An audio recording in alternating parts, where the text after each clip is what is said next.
you do to set yourself aside?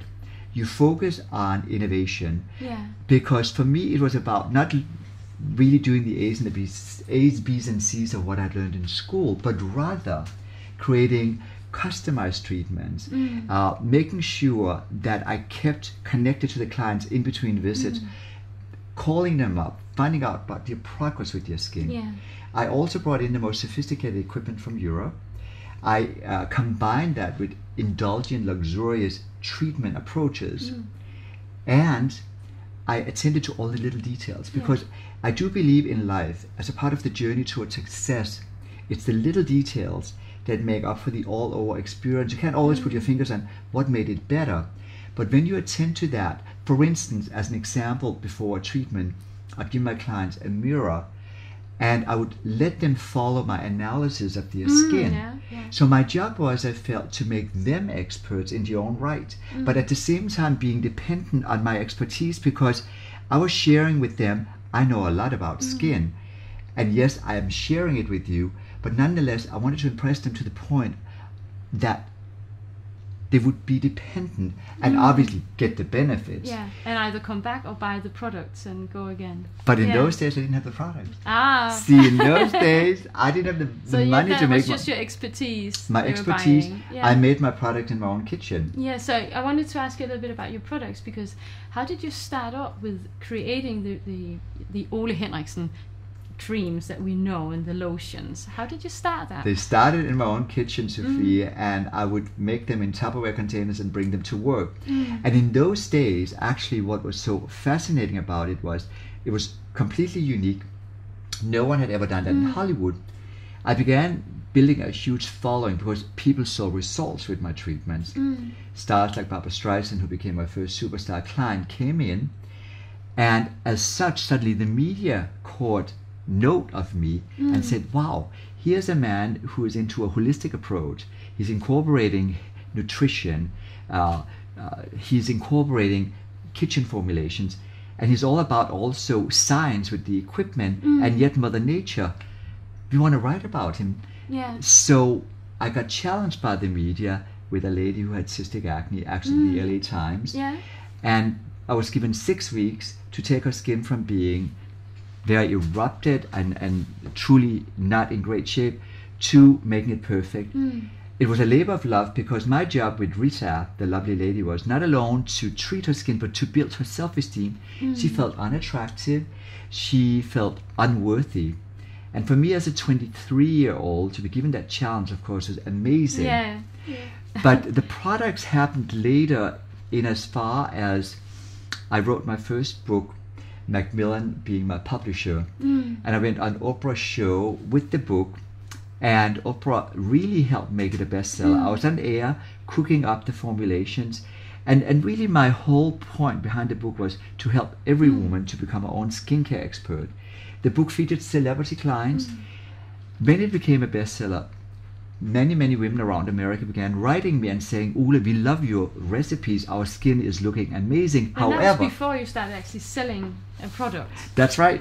So what I do believe is, when you start a career, hopefully you're passionate about it, and then things evolve. As the opportunities present themselves, you must grab them and you must jump ahead, so that you can't just rest on your laurels. And when you are passionate, you don't want to rest on your laurels. So you always think, okay, what can I do next? I began doing a lot of TV shows. So it was really before Oprah. So really those TV shows brought the attention of Macmillan. And they were the ones that, hey, can you do a book? And for me, being able to share my expertise with a broader audience was, of course, a joy. If we keep a focus on the product as such, and you talk about innovation, what was the innovative part in your products? What makes it so different from, let's say, another care product? Is it because it's the holistic idea, or is it the organic idea? And what is it that makes your lotions, the products, different? There's certainly a lot of things that come into the equation, because what matters for me as a formulator is, and they are my little babies, I create them all from scratch, It is that they carry the DNA of my philosophy. For instance, spa is about the aromatic experience. It's about that beautiful aroma that relaxes you or has an uplifting impact. So when I create, I want women and men, when they use the products, when they open a jar, to be nice, to just take in that aroma. Spa is about touch. It's about the slip across the skin. So the textural experience matters, so that these products must feel luxurious, indulgent, and will bind with the skin, absorb into the skin.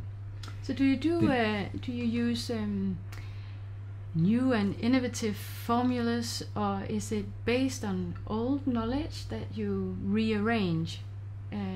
That's a very good question. In the Tupperware. No, you are Oprah. You're very good. I got to tell you, Sophia, because no, indeed, what it is that I combine the best of nature and science. So what the beauty is, that you can take your essential fatty acids, your sesame, avocado, wheat germ, borage seed oil, or you may take the antioxidants, or you may take peptides, amino acid compounds that firms and tightens the skin, and put a twist of science into that. And by that I mean that you may have a more effectual delivery system. Yeah, exactly. You may work with the molecular structure that enables the absorbency to be more effectual. And so I'm very much into science, and the beauty of it is that when you do it, you want to make sure that the synergy of the ingredients and how they interact truly work to elevate your skin to an even higher level of perfection.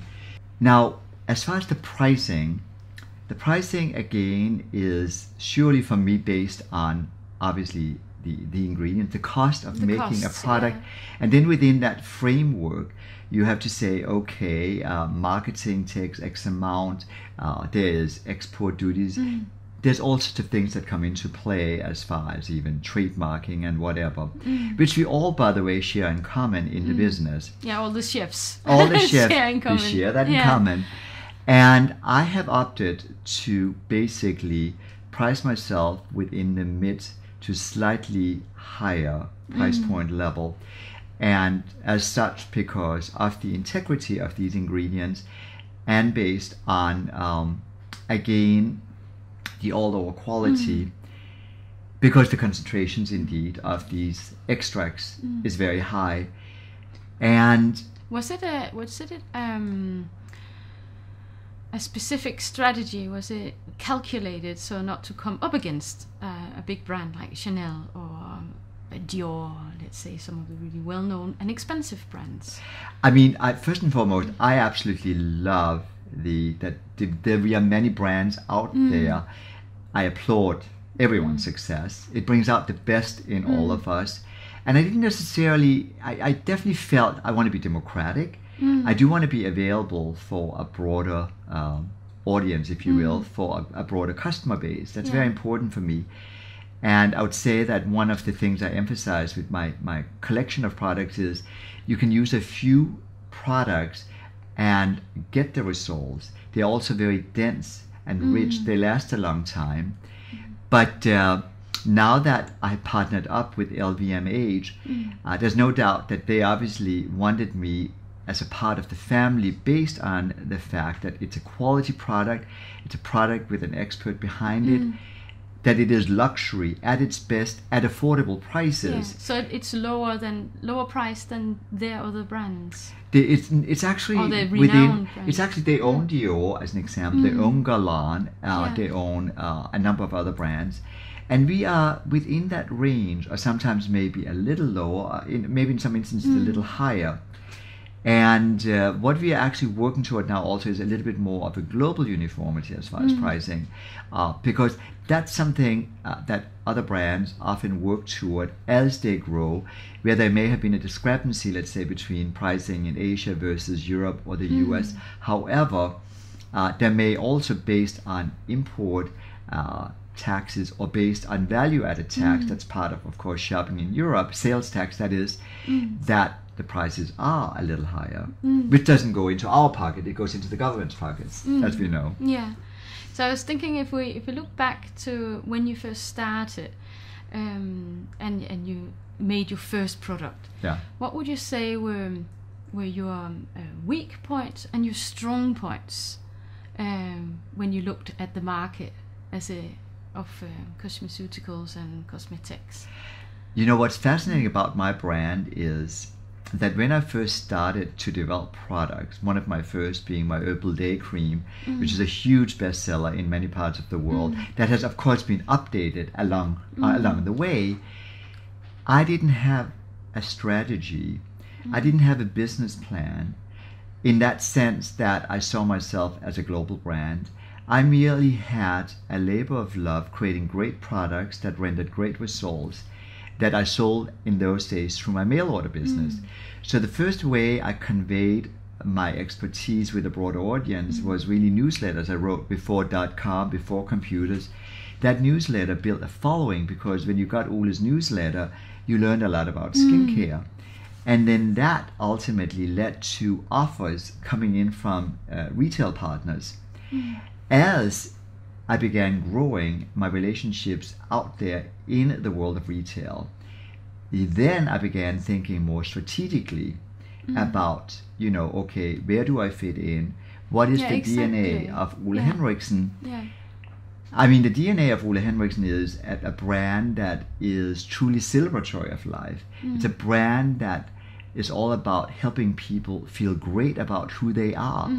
For me, it matters that a woman and a man truly like who they are, love their mirror image, that they embrace every day with a positive outlook, and as a part of that take pride in their appearance, but they also are focused on healthy living via good nutrition, good fitness, and having fun, being able to laugh. And I'm out there as the spokesperson. I'm out there educating, motivating, connecting with the client base all over the world. So I often say that we are truly a brand with a heart and a soul. We are there. We don't judge people. We embrace them. Everyone in my book is truly special, is a superstar. So you don't have to be the beautiful Jessica Alba coming to Ole's spa or another celebrity or Katy Perry. In my book, everyone deserves that. But however, I will admit, as I've seen the brand achieve success and accolades, needless to say, I'm extremely grateful and honored, but it has also for me made me work harder at delivering even something better. What's next? How do I expand the product line, or do I just try to get many more to buy this one product I have? What drives you there? It's definitely a fascinating thing because when you have a bestseller, or there may just be a certain concept, you definitely want to expand upon it. An example of that is my Truth Serum Collagen Booster. That serum, which won Miracle Work of the Year in the UK last year, began suddenly on a global level to take the lead wherever we arrived on the shelves, and has become such a huge success for the brand. A serum that firms, that brightens, that hydrates every skin type, women and men alike, in the morning. It's oil-free, it's very light in texture. So I thought, Truth Serum Collagen Booster, why not take that whole concept and create a range around the Truth? Exactly. So Truth is, you know, it now, I would say, one of the most popular ranges of the Ole Henriksen collection, based on, among rosehip extract, on peptides, on, of course, pure orange extract, sodium hyaluronate, and all the other actives. And it has been such a joy to see, for instance, last year, Truth Revealed Super Cream SPF 15 take off like gangbusters. So, for instance, it's about filling a gap or need. Truth Revealed, Truth is in the Eyes Eye Peel Concentrate is an example of a product I created for dark circles, wrinkles, and altogether tight-looking eye tissue that initially Sephora, my biggest retail partner in the world, rejected because they said an eye peel concentrate for daily use, it sounds dangerous. I fought hard to convince them, and ultimately, after rejection, they took it in.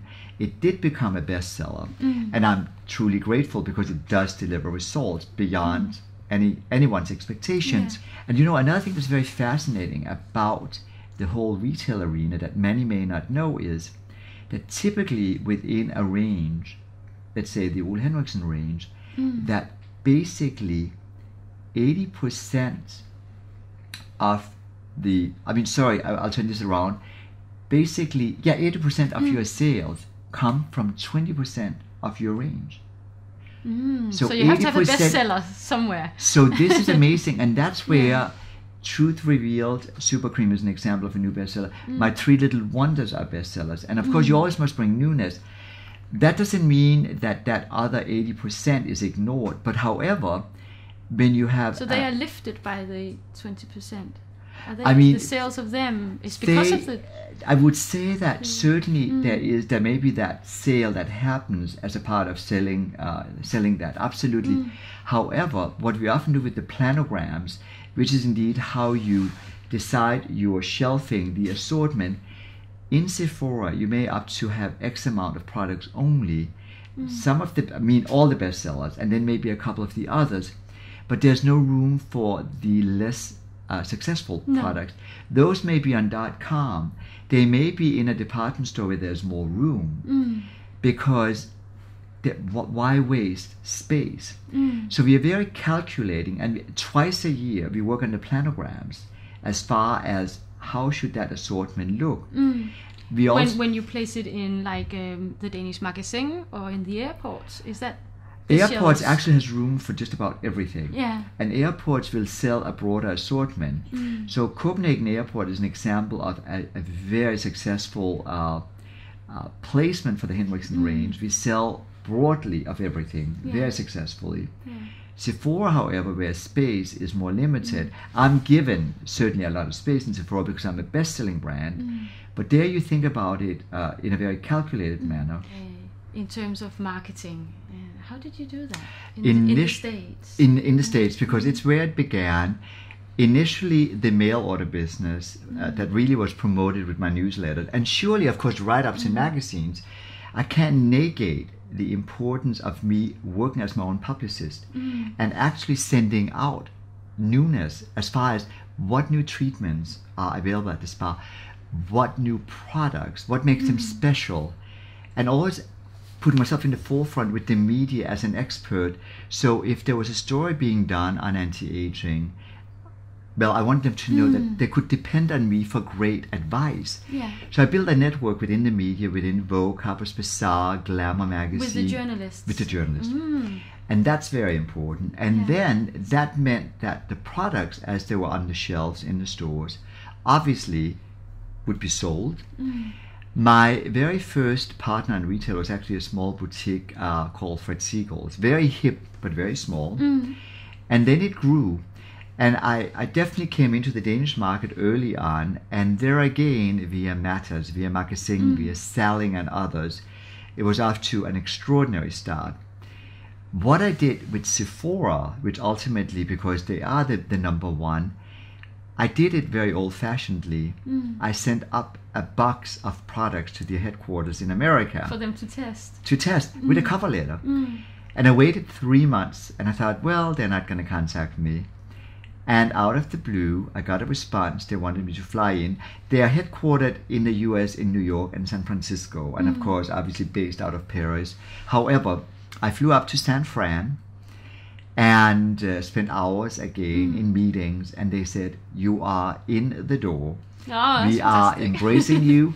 Now, however, they don't start you in all the stores. You start out in a certain amount to test the waters. You get only a certain amount of shelf space, because in retail, the way it works when you're out there among these truly established and very successful retailers, it's all about what you sell per square foot. It's just, you have, so it's all very, calculated on their part. But what I realized early on was that in order to create that foundation for success, one thing was the PR machinery. Another is that you, from within the infrastructure of your retail partners, have an educational model in place, so that when your reps go out to train, that they come in equipped to inspire and to motivate. So your educational material has to be in top shape. As a part of that, you also have to sample. You have to sample among the staff, but you also have to obviously sample with the clients. So sampling becomes very big, and we're not talking 10,000, we're talking in the millions of tiny little of packets, yeah. Indeed. And then I, of course, as the founder, have always taken tremendous pride in also then being out among the retail partners and doing my share of training and motivational. But truly, my job is to make sure that all these talented people that are part of the Henriksen family in the company maintain that level of excellence, of knowledge. And I must tell you, I'm surrounded by the most brilliant young women and men. And I think, again, that is one of the great joys for me. You know, success is something, it's a shared thing. And when you see people elevated to a level of success, well, you applaud them. And it's very key as a part of building an infrastructure of success that you're always there to back them up, to bring out the best in them, to praise them. And then if need be, constructive guidance or criticism is necessary, come from a place of positivityness, so that you don't attack, but you have a dialogue, and then you guide. And as such, I've been able to build an amazing, I would say, home office, a family. I view them as family. So did you have specific shops where you said, I would die for my products to be in that shop? And other places where you don't think it fits in? Sephora, of course, carries the same philosophy across wherever they have stores. The philosophy of innovation, the philosophy of providing the very best in beauty, in makeup, skincare, fragrance. They're coming to Copenhagen next year. It's going to be huge, and will gradually make their mark in Scandinavia. So, but there are better areas, of course. New York City, Manhattan is huge for Sephora. Being there in all the stores. I'm in all Sephoras now, blessedly. I'm on Sephora.com, the biggest beauty website in the world, par none. And it's extraordinary working with .com because it's a different way of marketing. Just like it is when you sell on television.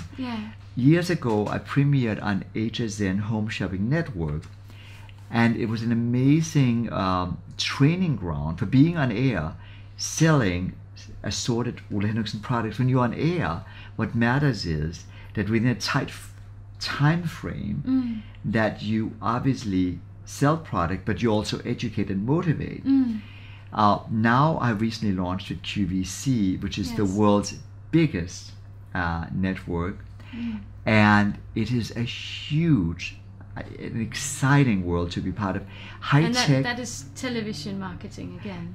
That's television marketing, and it's live, by the way, Sophia. So when you go on live, you can't afford to mess up. Every second counts, and I love the challenge because you're on your toes. So you have to project the energy, the positivityness. You have to make sure that you hone in of what this particular product will do. What is it that makes it special? Why do you need this product? What can it do for you? So do you buy slots at QVC, or how does it work? How is the marketing thing work for you with QVC? Actually, QVC works like another retail partner. So it's not that you buy slots, you basically work on certain percentages, and that is, it's like a retailer. You go on air. However, before each show, they set a quota, what they expect that you sell per minute. And if you don't deliver, ideally you should exceed the per minute expected number. If you can't do that on a regular basis, you're out the door. So I love that challenge because ultimately, obviously, it is a huge market, and you can see the spike in retail. You can see the spike in Sephora in America when you've been on air. That whoever may not buy while you're on air may go in and buy the product in Sephora. How did you get to do that? So, again, as far as the media, when I first started out, I did all my own PR, and I loved it. I mean, that process was amazing. Now I have my PR company in London. I have my New York-based company that also helps me with Canada. So now we strategize the whole PR machinery as far as what's new, as far as product. I go into New York, I may do a media day where I meet up with different journalists to present newness. However, getting on Oprah was at a time when I didn't have a product, when I had a great book. And in that instance, my publisher Macmillan had been rejected. They again reached out to Oprah, that is the production group, and they said, no, we're not interested in him. I don't take no for an answer very easily. So I said, can you give me the number?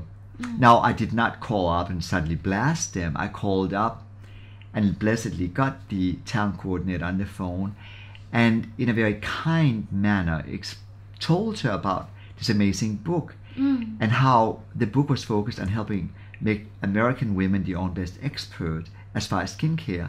A book that was about things they could do at home inexpensively and that featured celebrity clients. A book that really every woman should own. And suddenly the talent coordinator said, I love what you have to say. And I love your accent too. She said, I love that energy I get from you. With that, the following week I was on Oprah. So it's an example again that when you are in your profession, whatever it may be, don't ever look at the limitations. Don't box yourself in. Reach out, break the barriers, because also life, whatever you do, is truly full of adventure.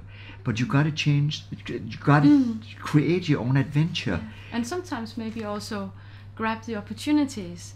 You had this huge success with one of your serums. Yeah. Can you tell me about that? The Truth Serum is an example of a serum that I developed years back, award-winning now, a serum that out of the blue became a bestseller globally because it really caters to all skin types and age brackets. It's all about firming, lifting, and brightening your skin first thing in the morning. The little bottle has 140 applications, so it's very, very much a great value. It gained notoriety, celebrities endorsed it, and I thought, here is an opportunity to build on the truth story. I often say, you live a truthful life, you'll always look beautiful. You speak the truth, you look absolutely even more beautiful.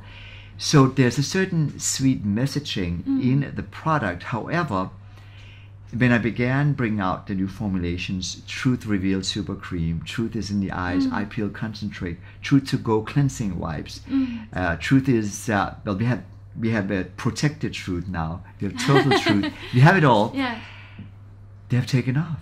And I mean, obviously based on amazing ingredient performances of the product, but there's no doubt the colorful packaging, the exciting names, well, that helps. And also the celebrity endorsements. How has that helped you in marketing your products? A sweet story. Kate Gosselin, one of America's biggest, I would say, reality stars. Kate was in People magazine. She has had triplets twice. Her beautiful body had attained bikini shape again, and her face looking beautiful. And she was accused of using Botox. And in the article, she said, "My only Botox in a jar is Ole Henriksen's Ultimate Lift Eye Gel." I sat in the airport in Tampa, having just done the Home Shopping Network television. I saw it, I immediately realized this is going to be big. America is just going to go crazy. So I obviously the first thing I did was email LA, that was already asleep at that point, and found out what inventory do we have, what raw materials do we have available for new production, how many factories can we put into motion, what ad campaign can I create around this, because I just sensed it in my soul.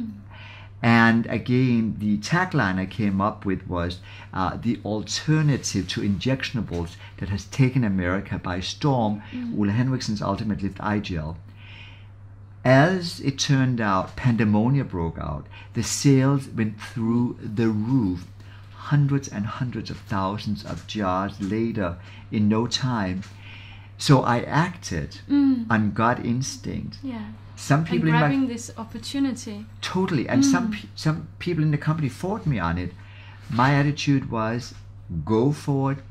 And sure enough, the product remains a bestseller.